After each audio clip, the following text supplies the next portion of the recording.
So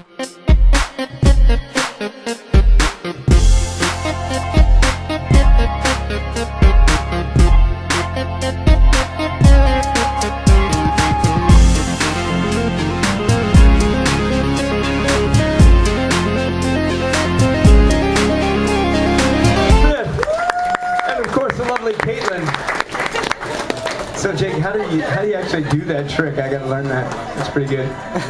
I don't know, man. It takes time, devotion, and money. And money. Yeah, money I don't have is going back my bank account. Hey, I understand Curly's here. Is Curly in the house? Ferdinand, is Curly still here? Yes. He is. Curly, are you gonna get up on stage tonight? I could, yeah. Ladies and gentlemen, I want to introduce our very own Curly. Thanks, Greg. I wasn't expecting to come up at this point at all, but I can read off my thing. It's all good. Do you want to wait? No, it's fine. It's fine. It's fine. I'm wearing one of my favorite jackets. It has one of those zippers I can get my beard stuck in. Alright. So, I was at the doctor's office the other week, and there were a bunch of people around. They didn't, know me. I didn't know them, but I had to be there for a really long time. They informed me that there was backup, and I just had to sit. And so I got really bored, and I just started going.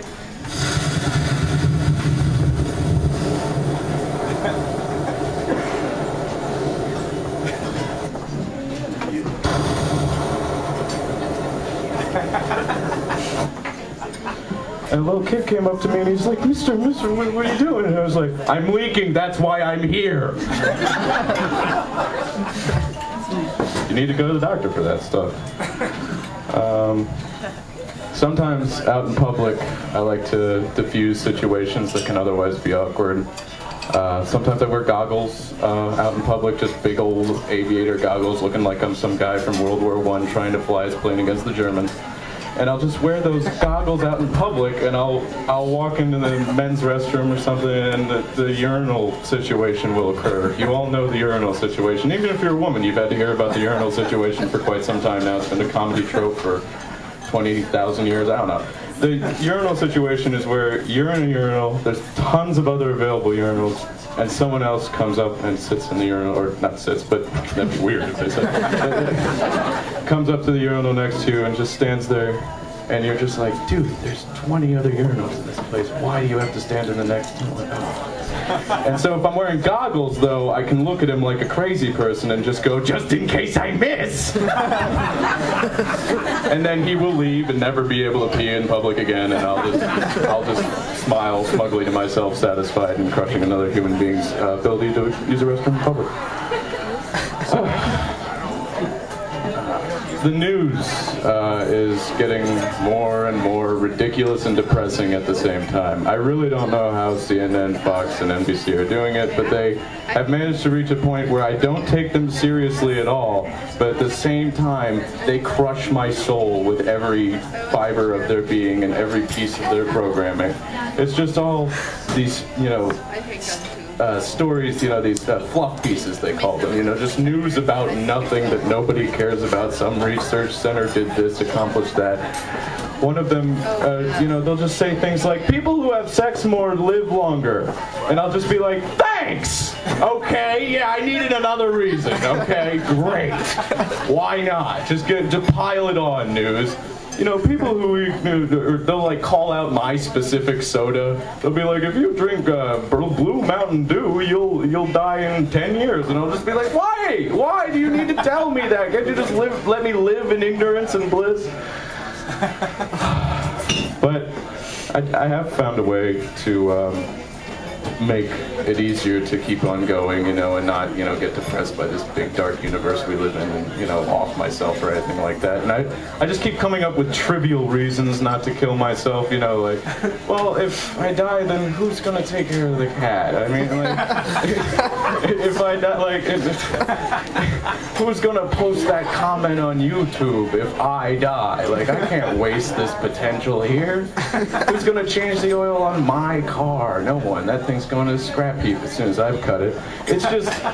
It's really easy to keep yourself alive with trivial shit.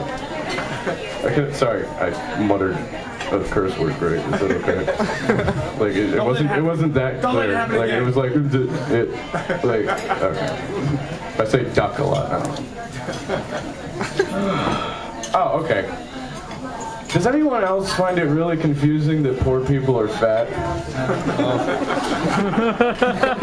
Seriously, shouldn't the base and cheapest food available be like not fattening? Like, shouldn't the lowest tier of the food chain in human society, shouldn't they get just like bread and water? Like, why do we give them McDonald's and soda and all that shit? Like, why are poor people fat? I don't get it. Like, I'm poor and it's hard to stay skinny because you just don't eat. You're like, well, the cheap food will make me fatter. And it's just, why? Humans shouldn't work that way. I don't get it.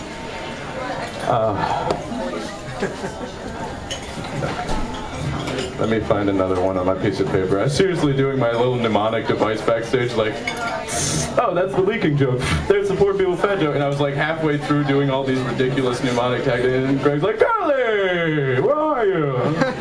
So I'm just gonna read off the paper, like, just get over it. Like, I hope it doesn't break your disconnect. Oh, okay. Ferdinand is always playing soccer in here. I don't know if anyone's noticed that. Like, there is always soccer being played on that channel. And my favorite thing about soccer is when Wales plays. Wales is a small place in England. I don't know if you know your geography. It's just, they're the Welsh. Okay, whoever said no, I don't. Whenever Wales gets beaten, though, they'll show the big soccer headline, like, Finland beats Wales, and all I can see is some Scandinavian person with a bat just going, die, whale, porpoise mother. I don't know. That's just what my imagination conjures when I see Finland beats Wales. I like your Snickers. They are just as rewarding as real laughter, trust me. So. Oh, when you're on a phone with somebody and you're this close to finishing the conversation. If it's your parents, you're like, I love that. If it's someone else, goodbye. And then the phone dies, and you're just like, and you just go, well, do I call them back or just figure they're intelligent? There's always that debate inside. Like, do I call them back and like see if they'll think I'm thinking they're an idiot? But like, we were done with talking, but maybe they had something else to say. Maybe there was a postscript to this conversation. Like, it just runs through your head, but there's nothing you can do. Your phone's dead. Like, I don't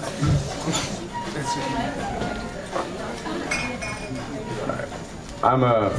Here's how I stay skinny while I'm poor. I'm a cigarette smoker. Anyone else a cigarette smoker? Anyone? Oh, we got like 2 survivors. Awesome. That's great. Usually the cigarette smoker. Yes, please, I smoke. I love smoking cigarettes, and I wish it was more ubiquitous. I actually do. I wish more people smoke. That's a really horrible thing to wish more people smoke cigarettes, but I do. Because it's a wonderful community of just hating on people that you associate with. Look, when someone wants a cigarette, they go, man, can I bum one? I'll get you back later. Well, I'm not back. Man, can I bum one? I love bumming cigarettes because it's just like, yeah, sure, here, have some cancer. Like, I get to give you heroin-soaked candy. Like, it's just, take this asshole. Like, yeah, you smile while I kill you. I just, it's not addictive nicotine to me. It's just the killing other people while letting them bum. That's what's addictive. Everyone warmed up so much right there when I was just like, I enjoy killing people with cigarettes. Just, oh yeah, let's listen more. That's totally gonna happen after that show. I'm finishing the paper. Okay, the news again. They're always so ambiguous when it comes to true crime stories and such things, you know. They'll go, well, young Kathy McCatherson was raped and murdered in her own home, police say. Air quotes. Like, the news will never actually admit that anything horrible has happened to someone. They'll just be like, experts say we're losing in Iraq. They won't ever take credit for anything. Maybe they did, maybe they didn't. This is just what we're being told. We're the news, we're not supposed to know. I don't know know what that's going on. I'm just gonna do my last joke and get out of your hair. There's like a squeaking ghost in the corner going, "You suck, you suck, you suck, you suck, you suck." I don't believe in ghosts, but they clearly don't believe in me either. That's a rim shot, everybody, if we had the drum to get here. All right. This is a joke called It's Everywhere. Thank you. Thank you for that, sir. This is a joke called It's Everywhere. Yeah, I get it. Okay. Dies immediately. I love that.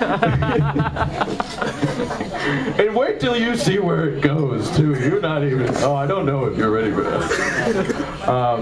You guys, most people here are from Delaware. This reminds me a lot of the place I grew up in Pennsylvania. It's very country. It's very, it's right near a city, but we don't associate with the city. It's just... And there's a lot of farms here, a lot more horse farms where I'm from. I grew up on a horse farm. It's when you grow up on a horse farm, when you take care of horses, there's a lot of things like the fantasy of horses doesn't tell you about horses. Mostly the giant piles of manure, but still there's this stereotype. Little girls love ponies. They want to grow up and get a pony. They want a horse. That dream gets crushed no faster than in the horse community. That is such a wonderful thing to watch die live. The dream of a little girl owning her pony. I just want to go to vet school and just become a big horse vet, and I'm just gonna take care of horses. It's just gonna be great. Here's what happened to my horse. That I had to take to the vet. Not the drive down to the corner store vet, like the big elephant zoo vet because no one else knows what to do doing. My horse's ass fell out. Actually. It's called a prolapsed rectum. It was just sitting here and go, and then just like a tube sock of flesh just came out of the back of my horse and just started waving in the breeze, and we didn't know what to do. We were like, do we put it back in? I don't. Do we? Yes, you're all eating. This is gonna be. This is just me smiling that I get to do this to people in a restaurant. Handing out cigarettes. Yeah, it's like handing out cigarettes, Chris. It's just, I'm gonna eat this moment all day. But anyways, my horse's ass fell out. And, like we already established, okay. And we had to take it to the big vet, and the big vet was like, okay, why did you even bring, oh, god damn it. Why did you bring this thing to me? And so, they did the thing that all doctors do in any community. They just send the interns at it. We're not touching that. They send the interns. And these four 16-year-old girls come out. Oh no.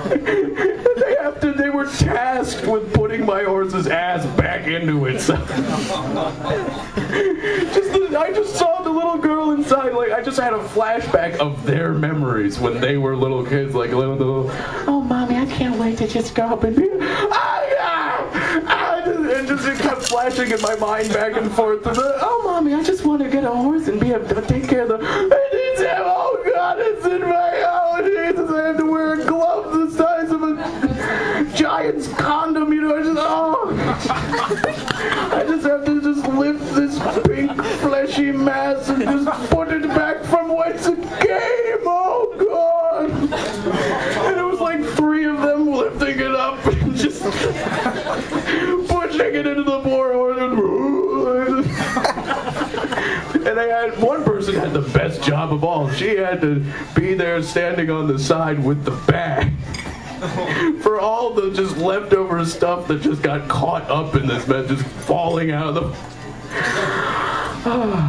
the Christmas memories. Don't you guys love them? All right, thank you very much.